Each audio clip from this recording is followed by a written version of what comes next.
Hi friends, வாங்க நம்ம polity previous year question சேர்ந்து படிக்கலாம். Already part 1 part 2 previous year question போட்டிருக்கேன்.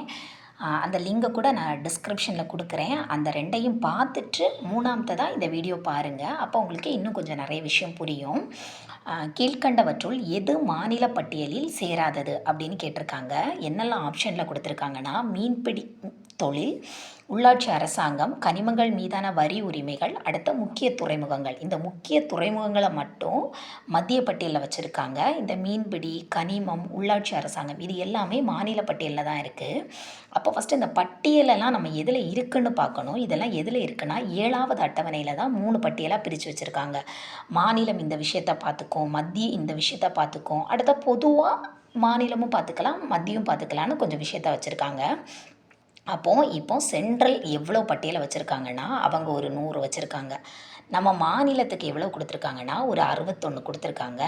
அடுத்த பொதுப்பட்டியலில் எவ்வளோ இருக்குன்னா 52 இருக்குது. ஆனால் ஃபஸ்ட்டு பொதுப்பட்டியலில் ஒரு 47 விஷயம் மட்டும்தான் இருந்துச்சு. அதை 42வது அரசியலமைப்பு சட்ட திருத்தம் 1976 என்ன பண்ணியிருப்பாங்கன்னா, நம்ம இங்கே ஒரு 66 இருந்திருக்கோம். இந்த 66 அப்படியே தூக்கி இங்கேருந்து ஒரு 5 நமக்கு இங்கே கொடுத்து இங்கே 52 மாற்றிருப்பாங்க. அது என்னெல்லாம்னா கல்வி, காடுகள், அளவுகள், அப்படி கொஞ்சம் விஷயத்த மட்டும் ஒரு 5 விஷயத்த அங்கேருந்து இங்கே மாற்றி விட்டுருப்பாங்க. அதனால் நம்ம இந்த கொஷின் எதுக்கு நம்ம தெரிஞ்சுக்கணும். இப்போ ஒரு கனிமங்கள் சம்மந்தமாக ஏதாவது பிரச்சனை நடக்குன்னா அதுக்கு உத்தரவு மாநில அரசு கொடுக்கணுமா, மத்திய அரசு கொடுக்கணுமான்னு, அதுக்காக நம்ம எது எந்த பட்டியலில் இருக்குதுன்னு தெரிஞ்சு வச்சுருக்கணும். அடுத்த மத்திய நிர்வாக தீர்ப்பாயம் எதனுடன் தொடர்புடையதுன்னு கேட்டிருக்காங்க. பணியில் ஆள் சேர்ப்பது மற்றும் அனைத்து சேவைகளோட தொடர்புடையதான் மத்திய நிர்வாக தீர்ப்பாயம். அதோட ஆர்டிக்கிள் பார்த்தீங்கன்னா 323A. அடுத்த பார்த்திங்கன்னா, பின்வரும் குழுவில் சமுதாய வளர்ச்சி திட்டத்தில் மக்களின் பங்களிப்பை பரிந்துரைத்தது எந்த குழுன்னு கேட்டிருக்காங்க. சமுதாய வளர்ச்சி திட்டத்தில் மக்களோட பங்களிப்பும் இருக்கணும் அப்படின்னு எந்த குழு சொல்கிறதுனா பல்வந்தராய் மேத்தா குழு. இந்த பல்வந்தராய் மேத்தா குழு, அசோக் மேத்தா குழு இதெல்லாமே பஞ்சாயத்து ராஜோட சம்மந்தப்பட்டது. பல்வந்தராய் மேத்தா குழு தான் ஃபஸ்ட்டு வரும். இது 1957 வரும். இதெல்லாம் கிட்டத்தட்ட 70 80 அந்த டைமில் வரக்கூடியது. பல்வந்தராய் மேத்தா குழு தான் ஃபஸ்ட்டு வரும். அவங்க தான் சமுதாய வளர்ச்சி திட்டத்தில் கண்டிப்பாக மக்களோட பங்களிப்பும் இருக்கணும்னு சொல்லுவாங்க. அடுத்த தேசிய பசுமை தீர்ப்பாயம். தேசிய பசுமை தீர்ப்பாயம் எந்த ஆண்டு அமைச்சிருக்காங்கன்னா 2010. தேசிய பசுமை தீர்ப்பாயம் 2010. அடுத்த கொஷின் பார்த்திங்கன்னா, பாராளுமன்றத்தின் 124வது சட்ட திருத்தத்தின் மூலம் 10% இடஒதுக்கீடு வழங்கப்பட்டது. யாருக்கு 10% இடஒதுக்கீடு கொடுத்துருப்பாங்கன்னா, பொருளாதாரத்தில் பின்தங்கிய பிரிவினருக்கு. இது 124வது சட்ட திருத்தமாக இருக்காது, 124வது சட்ட மசோதாவாக இருக்கும். அடுத்த பார்த்திங்கன்னா, புவியின் வெற்றி வீரர் அப்படின்னு சொல்லக்கூடிய விருதை யார் வழங்குறாங்கன்னா ஐநா சபை, UNO ஐநா சபை தான் வழங்குறாங்க. அப்போ நம்ம ஐநா சபை எப்போ தோற்றுவிக்கப்பட்டதுன்னு தெரிஞ்சிருக்கணும். 1945 அக்டோபர் 24 தான். அதனால தான் இந்த அக்டோபர் 24 நம்ம ஐநா சபை தினம் அப்படின்னு கொண்டாடிக்கிட்டு இருக்கோம். சரியா? அடுத்த பார்த்திங்கன்னா, இந்தியாவில் எப்போது தேசிய வெள்ள ஆய்வுக்குழு நிறுவப்பட்டதுன்னா 1976 தான். 1976 தேசிய வெள்ள ஆய்வுக்குழு. அடுத்த பின்வரும் எந்த மொழி ஐக்கிய நாடு சபையின் அலுவலக மொழியாக இல்லை. அப்போ நம்ம ஐக்கிய நாடு சபையில் நம்ம பார்த்தோம். இப்போ தான் ஐநா சபை 1945 அக்டோபர் 24 ஆரம்பிக்கப்பட்டதுன்னு. அங்கே மொத்தம் 6 மொழி அவங்களோட அலுவலக மொழியாக இருக்கான். சீன மொழி, ஸ்பானிய மொழி, அரேபிய மொழி, இது கூட extra English, Russian, French, Korean அப்போ அதில் இல்லை. நம்ம இந்த 6 மொழியை தெரிஞ்சுக்கணும். ஏன்னா சீனா பெரிய நாடு, அதுதான் மேக்ஸிமம் எல்லாத்துலேயும் ஃபஸ்ட்டில் இருக்குது. அந்த சீனா அவங்களோட மொழியை எடுத்துக்கிறாங்க. இங்கிலீஷ் இப்போ கரண்டாக அமெரிக்காவில் அவங்க அலுவலக மொழியாக எதையுமே வச்சுக்கல. இப்போ அவங்க இங்கிலீஷ் ஆட் பண்ணியிருக்காங்க. அப்போது அமெரிக்கா சீனாவோட 2 மொழி வந்துடுச்சு. அரேபிய கண்ட்ரிஸ் நிறைய இருக்குது, அதனால் அரேபிய மொழி, ஸ்பானிய மொழி, ரஷ்யாவும் மிகப்பெரிய நாடு, அடுத்த ஃப்ரெஞ்சு, இது மட்டும்தான் அவங்களோட அலுவலக மொழியாக இருக்குது. அடுத்த கொஷின் பார்த்திங்கன்னா, முகவுரையில் சமதர்ம மதசார்பற்ற மற்றும் ஒற்றுமை என்ற வார்த்தை சேர்க்கப்பட்டது. அது வந்து எப்போ சேர்க்கப்பட்டது அப்படின்னு கேட்டிருக்காங்க. எப்போனா 42வது அரசியலமைப்பு சட்ட திருத்தம். அப்போ 42வது அரசியலமைப்பு சட்ட திருத்தம் கொண்டு வந்த ஆண்டு தெரியணும். 1976 தான் கொண்டு வந்திருப்பாங்க. அதில் தான் முகவுரையில் வந்து இந்த சமதர்ம மதசார்பற்ற ஒற்றுமை என்று சொல்லக்கூடிய வார்த்தையை சேர்க்கப்பட்டுள்ளது. அப்போ நம்ம முகவுரை இது வரைக்கும் எத்தனை முறை திருத்தி இருக்காங்கன்னு தெரிஞ்சுக்கணும். முகவுரையை வந்து இது வரைக்கும் ஒரே ஒரு வாட்டி தான் திருத்தி இருக்காங்க. அதுதான் 42வது அரசியலமைப்பு சட்ட திருத்தம் 1976 திருத்தியிருக்காங்க. இந்த முகவுரை தீர்மானத்தை கொண்டு வந்தது யாருன்னா ஜவஹர்லால் நேரு. மறக்கக்கூடாது. இந்த முகவுரை தீர்மானத்தை கொண்டு வந்தது ஜவஹர்லால் நேரு. இது எப்போனா டிசம்பர் 13, 1946 தான் கொண்டு வந்திருப்பார். இதை எப்போ ஏற்றுக்கொள்ளுவாங்கன்னா ஜனவரி 22, 1947 ஏற்றுக்கொள்வாங்க. சரி, ஓகே, இந்த முகவுரை இருக்கட்டும், நம்ம அரசியலமைப்புக்கு ஸ்டார்டிங்கில் இந்த முகவுரையை வச்சு போகணும். இப்போ முகவுரையை கொண்டு வந்தது நேரு. அதை வந்து எந்த வருஷம் எல்லாரும் அக்செப்ட் பண்ணிப்பாங்கன்னா ஜனவரி 22. எந்த வருஷம் அவர் கொண்டு வராருன்னா டிசம்பர் 13, 1946 தான் கொண்டு வராரு. அடுத்த வெண்மை புரட்சியின் தந்தை அப்படின்னு யார் அழைக்கப்படுறாருன்னா குரியன், வர்கீஸ் குரியன். வெண்மை புரட்சியின் தந்தை குரியன். அடுத்த தமிழகத்தில் சுயமரியாதை இயக்கத்தை துவங்கியவர் யாருன்னு கேட்டிருக்காங்க. ஈவேரா. அதாவது பெரியார் தான் இந்த தமிழகத்தில் சுயமரியாதை இயக்கத்தை தொடங்கியிருப்பார். எந்த வருஷம் தொடங்கியிருப்பாருன்னா 1925 தான் தொடங்கியிருப்பார். இதே 1925 தான் இதே வருஷத்தில் அவர் காங்கிரஸ்லேருந்து வெளியே வருவார். காங்கிரஸ்லேருந்து ஏன் வெளியே வருவாருன்னா அவர் வந்து வகுப்பு வாரி இடஒதுக்கீடு கேட்பார். காஞ்சிபுரத்தில் வந்து லாஸ்ட்டாக திருவிக்கா தலைமையில் நடந்த மாநாட்டில் அவங்க வந்து அதை கொடுக்கறதுக்கு வந்து அக்செப்ட் பண்ணிக்க மாட்டாங்க. ஏன்னா அப்படின்னா இன்னும் நமக்குள்ளே நிறைய பிரிவினை வந்துரும்னு நினச்சி அதை வந்து காங்கிரஸ் ஏற்றுக்கொள்ளாது. அப்போ நீங்கள் போங்கடா நீங்களும் உங்கள் கட்சியும் அப்படின்னு சொல்லிட்டு பெரியார் வந்து அதுலேருந்து வெளியே வந்து சுயமரியாதை இயக்கத்தை அந்த வருஷம் தொடங்கிடுவார். அதே வருஷம் அவர் குடியரசுன்னு சொல்லக்கூடிய ஒரு இதழையும் இதில் வெளியிடுவார். குடியரசு இதழ். அப்போ குடியரசு யாரோட இதழ்? அப்போ பெரியாரோட இதழ். பார்த்திங்கன்னா அடுத்த கொஸ்டின், மாநிலங்களுக்கிடையே மன்றம் எப்போ உருவாக்கியிருக்காங்கன்னா 1990 தான். அது சம்மந்தப்பட்ட ஆர்டிக்கிள் பார்த்திங்கன்னா 263. மாநிலங்களுக்கிடையான மன்றம்னாலும் சரி குழுனாலும் சரி ஆர்டிக்கிள் 263. ஆர்டிக்கிள் 263 தான் மாநிலங்களுக்கு இடையான குழு. அடுத்து பார்த்திங்கன்னா மாநில சட்டமன்றத்தில் நிதி மசோதாவை யாருடைய பரிந்துரையின் பேரில் அறிமுகப்படுத்த முடியும்னா ஆளுநர். இதே நாடாளுமன்றத்தில் நிதி மசோதாவை யாருடைய பரிந்துரையின் பேரில் அறிமுகப்படுத்த முடியும் அப்படின்னு கேட்டாங்கன்னா குடியரசுத் தலைவர். மாநிலம்னாலே மேக்சிமம் எல்லாமே ஆளுநர் கையில் தான் இருக்கும். நாடாளுமன்றம்னாலே எல்லாமே குடியரசுத் தலைவர் கையில் தான் இருக்கும். அடுத்த இந்திய அணுசக்தி கழகம் உருவாக்கப்பட்ட ஆண்டு. இந்திய அணுசக்தி கழகம் 1948. காந்தி வந்து இறந்து போன வருஷம். அப்போந்தான் இந்திய அணுசக்தி கழகம் உருவாக்கப்பட்டது. காந்தி எப்போ இறப்பார்? 1948 தான் ஜனவரி 30 இறப்பார். ஆனால் இதே ஜனவரி 30 1874 வள்ளலார் இறப்பார். அப்போ இது ரெண்டையும் ஞாபகம் வச்சுக்கோங்க. ஜனவரி 30 1948 காந்தி, ஜனவரி 30 1874 வள்ளலார். இந்திய அணுசக்தி கழகம் உருவாக்கப்பட்டது 1948. அடுத்த பார்த்திங்கன்னா கீழ்கண்டவற்றுள் எது இந்திய அரசியலமைப்பின் கூட்டாட்சி இயல்பு கிடையாதுன்னு சொல்லியிருக்காங்க. அப்போ நம்ம பார்க்கணும் எதெல்லாம் கூட்டாட்சி இயல்பு கிடையாதுன்னா அகில இந்திய பணிகள். மேக்சிமம் கொண்டு வந்த குழுவெல்லாம் சொல்லியிருக்கோம். இந்த அகில இந்திய பணிகள் வேண்டாம், இதை ஒழிச்சிருங்க. இது சம்மந்தமான ஆர்டிக்கிள் பார்த்திங்கன்னா 312. இதை ஒழிச்சிருங்கன்னு சொல்லுவாங்க. அடுத்த பார்த்திங்கன்னா ஒற்றை குடியுரிமை, இதுவும் வந்து கூட்டாட்சி இயல்பு கிடையாதுன்னு சொல்கிறாங்க. அடுத்த பார்த்தோன்னா ஒருங்கிணைந்த நீதித்துறை, இதுவும் கூட்டாட்சி இயல்பு கிடையாது. அகில இந்திய பணிகள் கூட்டாட்சி கிடையாது, இந்திய ஒற்றை குடியுரிமை கிடையாது, ஒருங்கிணைந்த நீதித்துறை. அடுத்த பார்த்திங்கன்னா இந்திய அரசியலமைப்பின் 12வது பகுதியானது மத்திய மாநில உறவுகளில் எதை மட்டும் சொல்லுது? 12வது பிரிவு எதை மட்டும் சொல்லுதுன்னா நிதி உறவு, இந்த நிர்வாகம், சட்டமன்றம் இதெல்லாம் 11வதுக்குள்ளே வந்துடும். 12 வந்து நிதி உறவை பற்றி சொல்லுவாங்க. அடுத்த நெருக்கடி நிலையில் இந்திய அரசியலமைப்பு கூட்டாட்சியில் இருந்து ஒற்றை ஆட்சிக்கு மாற நம்ம எந்த அரசியலமைப்பு சட்ட திருத்தமும் கொண்டு வர வேண்டாம். நாடாளுமன்றத்துல எல்லாம் யாருக்கிட்டையுமே கேட்க வேண்டாம். நம்ம பாட்டுக்கு கொண்டு வந்துடலாம். நம்ம பாட்டுக்குன்னா நம்ம இல்லை, குடியரசுத் தலைவர் கொண்டு வந்துக்கலாம். இந்திய அரசியலமைப்பில் சட்ட திருத்தம் பண்ண வேண்டாம் அப்படின்னு சொல்கிறாங்க. அப்புறம் இன்னொரு கொஷின் என்னென்னா, போர் நடக்கும்ல அந்த டைமில் வந்து நம்மளோட குடியுரிமையை நிறுத்தி வச்சுருவாங்களாம். போர் நடக்கும்போது நம்ம குடியுரிமையை வந்து நிறுத்தப்படுமா. மக்கள் பிரதிநிதித்துவ சட்டம் இயற்றப்பட்ட ஆண்டு 1951. மக்கள் பிரதிநிதித்துவ சட்டம் 1951. அடுத்த தோரமானா மற்றும் மிகிரகுலா இவங்க யாருன்னு கேட்டிருக்காங்க. ரெண்டுமே ஹூண ஆட்சியாளர்கள். இந்த ஹூணர்கள் தான் யாரை தோற்கடிப்பாங்கன்னா குப்தர்களை தோற்கடித்து ஆட்சிக்கு வருவாங்க. அந்த ஹூணர்களோட பேர் தான் இவங்க ரெண்டு பேரும் யாருன்னு கேட்டிருக்காங்க. தோரமானா மற்றும் ரெகிரகுலா இவங்க ரெண்டு பேருமே ஹூண ஆட்சியாளர்கள். இது வந்து பாலிட்டி கொஷினான்னு கேட்டுறாதீங்க, இது ஹிஸ்ட்ரி சம்மந்தமான கொஷின். இதில் ஒன்று எக்ஸ்ட்ரா இருக்குது. தேர்தல் ஆணையத்தை பொறுத்தவரை மாவட்ட அளவில் மாவட்ட திருப்பும் அதிகாரியாக யார் செயல்படுறாருன்னா, தேர்தல் ஆணையத்தை பொறுத்தவரை மாவட்ட அளவில் யார் ஹெட்டாக இருக்காருன்னா மாவட்ட ஆட்சியர் தான். தேர்தல் ஆணையத்தை பொறுத்தவரை மாவட்ட அளவில் மாவட்ட திருப்பும் அதிகாரியாக யார் செயல்படுறாருன்னா மாவட்ட ஆட்சியர், அந்தந்த மாவட்டத்தில் இருக்கக்கூடிய ஆட்சியர் தான். அடுத்த பார்த்திங்கன்னா முன்னாள் தமிழ்நாட்டில் முதலமைச்சர் எம்ஜி ராமச்சந்திரனை பற்றிய கூற்றுகளில் தவறானது எதுன்னு கேட்டிருக்காங்க.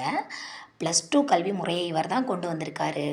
அடுத்த பார்த்திங்கன்னா பாரதியார் பல்கலைக்கழகம் இவர் காலகட்டத்தில் தான் தொடங்கப்பட்டது. இந்த பாரதியார் பல்கலைக்கழகம் எங்கே தொடங்குவாங்கன்னா 1982 கோயம்புத்தூரில். இதே ஆண்டு பாரதிதாசனுக்கு திருச்சியில் தொடங்குவாங்க. திருச்சியில் பாரதிதாசனுக்கும் கோயம்புத்தூரில் பாரதியாருக்கும். அடுத்த 3 முறை மற்றும் 11 வருடங்கள் முதலமைச்சராக ஆட்சி பொறுப்பில் இருந்தார். எப்போ தொடங்குவார்னா 1977 இருந்து அவர் 1987 செத்து போகிறது வரைக்கும் எம்ஜிஆர் வந்து முதலமைச்சராக இருந்திருப்பார். இவர் கட்சி ஆரம்பித்தது வந்து அதிமுக ஆரம்பித்த ஆண்டு 1972. கட்சி ஆரம்பித்த ஆண்டு 1972. 1977 இருந்து 87 வரை அவர் வந்து பொறுப்பில் இருப்பார். 87 செத்துருவார். அதோட அதிமுக வந்து கொஞ்சம் டல்லாச்சு. அடுத்த இவர் மாணவர்களுக்கு மடிக்கணினி வழங்கும் திட்டத்தை கொண்டு வந்தார். நமக்கு நல்லாவே தெரியும், நமக்கு லேப்டாப் கொடுத்தது வந்து அம்மா, அதனால் இது வந்து எம்ஜிஆருக்குள்ளே வராதுன்னு. அடுத்த 1989 ஆண்டு தஞ்சை தமிழ் பல்கலைக்கழகத்தின் ராஜராஜன் விருது பெற்ற நாவல் எதுன்னா தென்பாண்டி சிங்கம். இந்த தென்பாண்டி சிங்கத்தை எழுதினது வந்து கருணாநிதி, முன்னாள் முதலமைச்சராக இருந்த கருணாநிதி தான் இந்த தென்பாண்டி சிங்கம் நூலை எழுதியிருக்காரு. 1989 தஞ்சை தமிழ் பல்கலைக்கழகத்தில் ராஜராஜ விருதை வந்து அது வாங்கியிருக்கு. அடுத்த பார்த்தோன்னா சுதந்திரம் எனது பிறப்புரிமை, நான் அதை அடைந்தே திருவேன் அப்படின்னு முழக்கமிட்டவர் நம்ம திலகர் வந்து சிவாஜி திருநாளை எந்த ஆண்டு அறிமுகப்படுத்தி இருக்காருன்னா 1896. அந்த வருஷம்தான் சிவாஜி வந்து சிவாஜி திருநாள் மூலம் நிறைய பேரை உன்னிணைக்கணும், கணபதி விழா அதெல்லாம் திலகர் வந்து கொண்டு வருவார். இந்தியாவின் முதல் சட்ட அமைச்சர் வந்து டாக்டர் பி.ஆர். அம்பேத்கர். இந்தியாவோட முதல் சட்ட அமைச்சர் வந்து டாக்டர் பி.ஆர். அம்பேத்கர். ஹிந்து தர்ம பரிவர்த்தினி சபை என்னும் அமைப்பு யாரால் தொடங்கப்பட்டது? ஹிந்து தர்ம பரிவர்த்தினி சபை. இந்த அமைப்பை தொடங்கினது யாருன்னா மதன் மோகன் மால்விகா 1906. இந்த வருஷம் காங்கிரஸ் கட்சியோட நடந்த மாநாட்டில் தலைவராக யார் இருப்பார்னா தாதாபாய் நவரோஜி தான் இருப்பாங்க. மதன் மோகன் மாளவிகா, ஹிந்து தர்ம பரிவர்த்தன சபை. அடுத்த பார்த்தோன்னா இந்திய கவுன்சிலிங் சட்டம் 1861. இது வந்து இதை கொண்டு வரும்போது யார் அங்கே வந்து ஆளுநராக இருந்திருப்பார்னா லேன்ஸ்டோன் பிரபு. அடுத்த பார்த்தோன்னா இந்திய சுதேச அரசு பெயர் சிறப்பு சட்டம் 1876 வந்து ரிப்பன் பிரபு. தொழிற்சாலைகள் சட்டம் 1881 வந்து லிட்டன். கவுன்சிலிங் சட்டம் 1892 கானிங். 1892 கானிங் கொண்டு வந்தது தான். தொழிற்சாலை சட்டம் லிட்டன் கொண்டு வந்தது. 1876 இந்திய சுதேசிய அரசு பெயர் சிறப்பு சட்டம் கொண்டு வந்தது ரிப்பன். இந்திய கவுன்சிலிங் சட்டம் 1861 லேன்ஸ்டோன் பிரபு. அடுத்த பார்த்தோன்னா எது யார் சம்மந்தப்பட்டது அப்படின்னு கொடுத்துருக்காங்க. கோத்தாரி வந்து கல்விக்குழு, கோத்தாரி கல்வி. ராஜா செல்லையா நிதிக்குழு. கோத்தாரியோட தலைமையில் கொண்டு வந்த குழு கல்விக்காக, ராஜா செல்லையா வந்து நிதிக்குழு. ஜவஹர்லால் நேரு தலைமையில் இருந்தது திட்டக்குழு. எம்.எஸ். சுவாமிநாதன் பசுமை புரட்சி. நமக்கு இது எல்லாம் தெரியலைனாலும் இந்த 2 விஷயம் தெரியும். திட்டக்குழு ஆரம்பிக்கப்பட்ட ஆண்டு வந்து 1950 மார்ச் 12 தான் ஆரம்பிச்சிருப்பாங்க. அப்போ அதோட முதல் தலைவராக யார் இருந்திருப்பார்னா ஜவஹர்லால் நேரு தான். முன்னாடியே திட்டக்குழு கொண்டு வரலான்னு ஒரு பேச்சு நடக்கும். அது எப்போ தெரியுமா? 1938 நம்ம நேதாஜி சுபாஷ் சந்திர போஸ் தலைமையில் அவர் வந்து பிரதமராக இருக்கும்போது நேரு தலைமையில் கொண்டு வருவாங்க. ஆனால் அடுத்த வருஷமே 2வது world war 1939 second world war start ஆயிரும்ல, அதனால் அது அப்படியே கிடப்பில் போட்டுருவாங்க. அடுத்த சுதந்திரம் வாங்கினதுக்கு அப்புறம் வந்து திட்டக்குழுவை வந்து நேரு தொடங்குறாரு. எம்.எஸ். சுவாமிநாதன் வந்து பசுமை புரட்சி. இது நமக்கு தெரியும். எம்எஸ் சுவாமிநாதன் இப்போ கிடையாது, இறந்துட்டார். 2023 இறந்துருப்பாருன்னு நினைக்கிறேன். Deccan education society, Deccan education சொசைட்டியை தொடங்கினவர் வந்து எம்ஜி ரானடே, 1884. இந்த வருஷம் சென்னையில் மகாஜன சபை கொண்டு வந்திருப்போம். Deccan education society MG Ranade, இதே வருஷம்தான் நம்ம சென்னை மகாஜன சபையை நிறுவியிருப்போம் 1884. அடுத்த கீழ்காணும் சட்டங்களில் எது ஆங்கிலேய வணிகர்களுக்கு சுதந்திரமான வணிகத்தினை இந்தியாவில் ஏற்படுத்த வழிவகுத்தது? ஆங்கில வணிகர்கள், அதாவது வணிக மூலதன காலம்னு இதை சொல்லுவோம். 1813 தான். இந்த டைமில் தான் வணிகர்களுக்கு சுதந்திரமான வணிகத்தினை இந்தியாவில் ஏற்பட வழிவகுத்திருக்கு. அடுத்த பூனால சர்வஜனிக் சபா, இதை நிறுவனது யாருன்னா எம்ஜி ரானடே. பூனால சர்வஜனிக் சபையை நிறுவனது எம்ஜி ரானடே. ஆண்டு வந்து 1870. பூனால சர்வஜனிக் சபா எம்ஜி ரானடே 1870. அடுத்த பார்த்தோன்னா பிரதம மந்திரி தலைவராக இருக்கிறார். பிரதம மந்திரி எதுக்கெல்லாம் தலைவராக இருக்கார்னா நிதி ஆணையத்துக்கு கிடையாது. நிதி ஆணையத்துக்கு இவர் தலைவர் கிடையாது. இப்போ இருக்கக்கூடிய நிதி ஆணையத்தோட தலைவர் யாருன்னா அரவிந்த் பனகாரியா. தேசிய திட்டக்குழுவுக்கு நம்ம பிரதமர் தான் தலைவர். கேபினெட் செயலாளர் அலுவலகத்துக்கும் பிரதமர் தலைவர் கிடையாது. அப்போ அதில் வந்து ஏதாவது ஒரு ஐஏஎஸ் அதிகாரியை தான் தலைவராக போடுவாங்க. அடுத்த பார்த்தோன்னா கீழ்கண்டவற்றில் இந்தியாவில் உள்ளாட்சி அரசாங்க அமைப்பை யார் கொண்டு வந்திருப்பார்? அதான் ரிப்பன், எங்கள் அப்பன், உள்ளாட்சி அமைப்புகளின் தந்தை, எல்லாமே ரிப்பன் பிரபு தான். அடுத்து இந்திய அரசியலமைப்பில் திருத்தம் கொண்டு வர நம்ம எந்த விதியை பயன்படுத்துகிறோன்னா விதி 368. அப்போது இது நம்ம எந்த நாட்டிலேருந்து தூக்கணும்னு தெரிஞ்சுக்கணும். நம்ம யாரை பார்த்து இந்த விதியை காப்பி பண்ணோன்னா தென்னாப்பிரிக்கா. விதி 368 இது வந்து நம்ம தென்னாப்பிரிக்காலேருந்து எடுத்தது. அடுத்து ஆகஸ்ட் 17, 19, 2016 பிரிக்ஸ் ஸ்மார்ட் சிட்டி மாநாடு நடைபெற்ற நகரம் வந்து ஜெய்ப்பூர். ஜெய்ப்பூர் எங்கே இருக்குதுன்னு நம்ம தெரிஞ்சுக்கணும். ஜெய்ப்பூர் வந்து ராஜஸ்தானில் இருக்குது. இது கண்டிப்பாக கொஷினில் கேட்க மாட்டாங்க. அந்த டைமில் நடந்த கரண்ட் அஃபேர்ஸ். அப்போ நம்ம இப்போ எக்ஸாம் எழுத போகிற டைமில் ஏதாவது பிரிக்ஸ் மாநாடு நடந்திருக்கா, அது எங்கே நடந்திருக்குன்னு நம்ம தெரிஞ்சுக்கணும். அடுத்த மாநில சட்டமன்றத்தை பற்றி எந்த விதி குறிப்பிடுதுன்னா விதி வந்து 168. இதுதான் ஒரு மாநில சட்டமன்றம். மாநில சட்டமன்றம்னா யார் யார் இருக்கணும்? ஒரு ஆளுநர் இருக்கணும், சட்ட மேலவை இருக்கணும், சட்ட கீழவை இருக்கணும். இந்த மூணும் சேர்ந்தது தான் ஒரு மாநிலம் அப்படின்னு சொல்கிறது 168. சாரி, இங்கே தப்பாக டிக் பண்ணி வச்சுருக்காங்க. 169 என்னென்னா சட்ட மேலவை பற்றி. நம்ம சட்ட மேலவையை நீக்கலாமா வைக்கலாமா அதெல்லாம் 169. சட்ட மேலவை வந்து இப்போ ஒரு 6 மாநிலத்தில் இருக்குது. இப்போ சட்ட மேலவை வந்து நம்மக்கிட்ட இருந்துச்சா, நம்ம தமிழ்நாட்டில் இருக்குதா இல்லையான்னு கேட்டால் 1986 வரைக்கும் இருந்துச்சு. 1986 எம்ஜிஆர் தலைமையில் அதை வந்து நம்ம வந்து ஒரு தீர்மானம் கொண்டு வந்து நமக்கு வேண்டாம் அப்படின்னு நீக்கிட்டோம். அப்போது அந்த சட்ட மேலவையில் கடைசி தலைவராக யார் இருந்தார்னா மாப்போசி தான் அந்த சட்ட மேலவையோட கடைசி தலைவராக இருந்திருப்பார். சட்ட மேலவைனா என்ன? இப்போ வந்து நமக்கு நாடாளுமன்றம் தெரியும். இப்போ மேலே நாடாளுமன்றம் இருக்குது. அதில் 2 அவை இருக்குது. ஒன்று லோக்சபா, இன்னொன்று வந்து ராஜ்யசபா. இதே கான்செப்டை மாநிலத்தில் கொண்டு வரது. ஒரு சட்டமன்றம் இருக்குது. இங்கே லோக்சபா ராஜ்யசபா மாதிரி சட்ட மேலவை, சட்டப்பேரவை நம்மக்கிட்ட இப்போ இருக்கிறது. இந்த சட்டப்பேரவை மட்டும்தான் இப்போ நம்மக்கிட்ட இருக்குது. நம்ம சட்ட மேலவையை 1986 ஒழிச்சிட்டோம். அப்போது வேறு ஏதாவது மாநிலத்தில் நம்ம இந்த சட்ட மேலவை இருக்கான்னு தெரிஞ்சுக்கணும். இந்தியாவில் 6 மாநிலத்தில் வந்து சட்ட மேலவை இருக்குது. இதை எப்படி ஞாபகம் வச்சுக்கணுன்னா நம்ம தமிழ்நாடோட பக்கத்தில் என்னெல்லாம் இருக்குது? கர்நாடகா இந்த பக்கம் இருக்கா, இங்கே ஆந்திரா இருக்குது, தெலுங்கானா.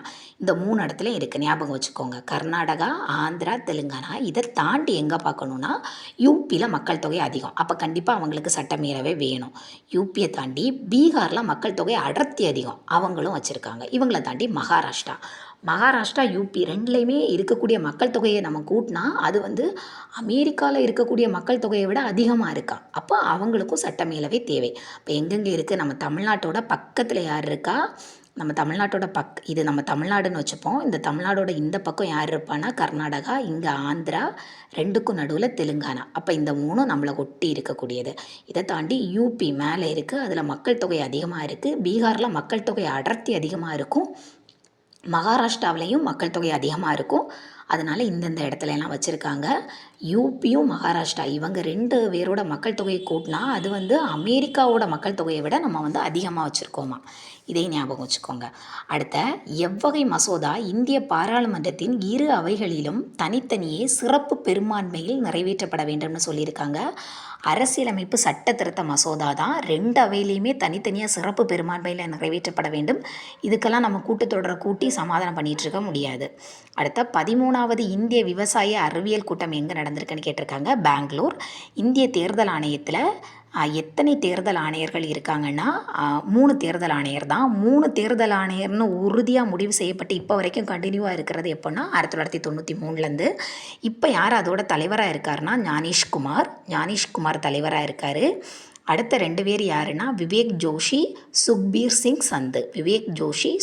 சிங் சந்து. ஞானேஷ்குமாருக்கு முன்னாடி யார் இருந்தார்னா ராஜீவ்குமார் இருந்திருப்பார். அவர் வந்து ராஜீவ்குமார் யாருன்னா நிதி ஆயோக் கொண்டு வந்தோம்ல, நிதி ஆயோக்கோட 2வது தலைவர் தான் ராஜீவ்குமார். அப்போ நம்ம நிதி ஆயோக் எப்போ கொண்டு வந்தாங்கன்னு தெரிஞ்சுக்கணும். நிதி ஆயோக் கொண்டு வரப்பட்ட ஆண்டு எப்போனா 2015 ஜான் 1. மோடி 2014 ஆட்சிக்கு வராரு, 15 ஜான் 1 கொண்டு வராரு.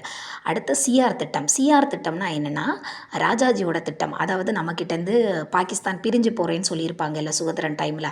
அப்போ ராஜாஜி ஒரு திட்டம் கொண்டு வராரு. என்னென்னா அவங்க நம்மக்கிட்டேருந்து தனியாக பிரிஞ்சு போட்டு ஆனால் நம்ம இந்த பாதுகாப்புத்துறை, அப்புறம் வெளியுறவுத்துறை, தகவல் தொடர்புத்துறை, இந்த 3லேயுமே நம்ம 2 பேரும் சேர்ந்து ஒன்றா வச்சுப்போம். எது மாதிரினா இப்போ காஷ்மீருக்கு 370ன்னு ஒரு அங்கீகாரம் கொடுத்து இவ்வளோ நாளும் வச்சுருந்தோம்ல, 2019 மாற்றிட்டோம். அது மாதிரி நம்மளும் பாகிஸ்தானும் இருந்துக்கலான்னு ராஜாஜி ஆசைப்பட்டு பிரிய வேண்டான்னு கொண்டு வருவார். ஆனால் அதெல்லாம் ஏற்றுக்க மாட்டாங்க. அவர் கொண்டு வந்த ஆண்டு எப்போனா 1944. அடுத்த பார்த்தோன்னா வேவல் திட்டம் கொண்டு வந்தது 1945.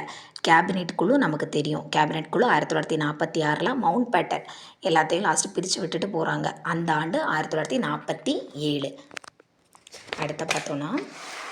அடுத்த கொஷின் முதல் மொழிவாரி மாநிலம். இந்த ஒரு கொஷினை மட்டும் நம்ம வந்து ஆப்ஷனை பார்க்கணும்.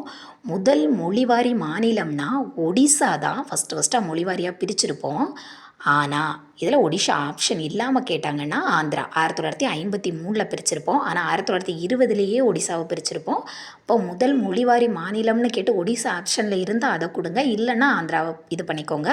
இல்லைன்னா கொஸ்டின் சுதந்திரம் அடைந்ததற்கு பின்பு மொழிவாரியாக பிரிக்கப்பட்ட முதல் மாநிலம் அப்படின்னு கேட்டாங்கன்னா நம்ம வந்து ஆந்திராவை சூஸ் பண்ணிக்கலாம். மாநிலங்களில் இரட்டையாட்சி முறையை அறிமுகப்படுத்திய சட்டம் எதுனா இந்திய அரசு சட்டம் 1919. இதுதான் மாநிலங்களில் வந்து இரட்டையாட்சி முறையை வந்து அறிமுகப்படுத்துகிறாங்க. மாநிலங்களில் இரட்டையாட்சி அந்த ஒரு கான்செப்ட் அப்படின்னா எப்படி தெரியுமா, உங்களுக்கு புரிகிற மாதிரி சொல்கிறேன். இப்போ வந்து நம்ம தமிழ்நாடுன்னு எடுத்துப்போம். தமிழ்நாட்டில் 2 தலைமையில் இப்போ ஆளுநர் இங்கே இருப்பாங்க, இங்கே முதலமைச்சர் சிஎம் இருக்காங்கன்னா முக்கியமான நிறைய துறைகளெல்லாம் இந்த ஆளுநர் யார் ஆங்கிலேயராக இருப்பார். முக்கியமான நிறைய துறைகளெல்லாம் இவர் வச்சுப்பார். சும்மா கழிச்சு போட்ட ஒரு 5-6 துறையை அந்த சிஎம் தலைமையில் வச்சு ஒரு ஆட்சி நடக்கிற மாதிரி ஒரு பாசாங்கு பண்ணுவாங்க. இந்த கான்செப்ட் பிடிக்காம தான் இந்திய தேசிய காங்கிரஸ் வந்து அந்த எலெக்ஷனில் கலந்துக்காது.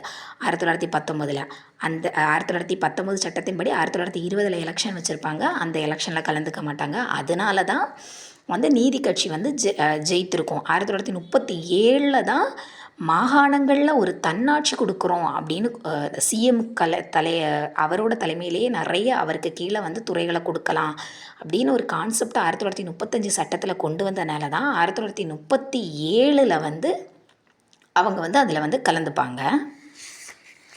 கலந்துக்கிட்டு ராஜாஜி வந்து வின் பண்ணுவாங்க. அடுத்து பார்த்திங்கன்னா சர்வாதீன மற்றும் வணிக நடவடிக்கைகள் தடுப்பு சட்டம்.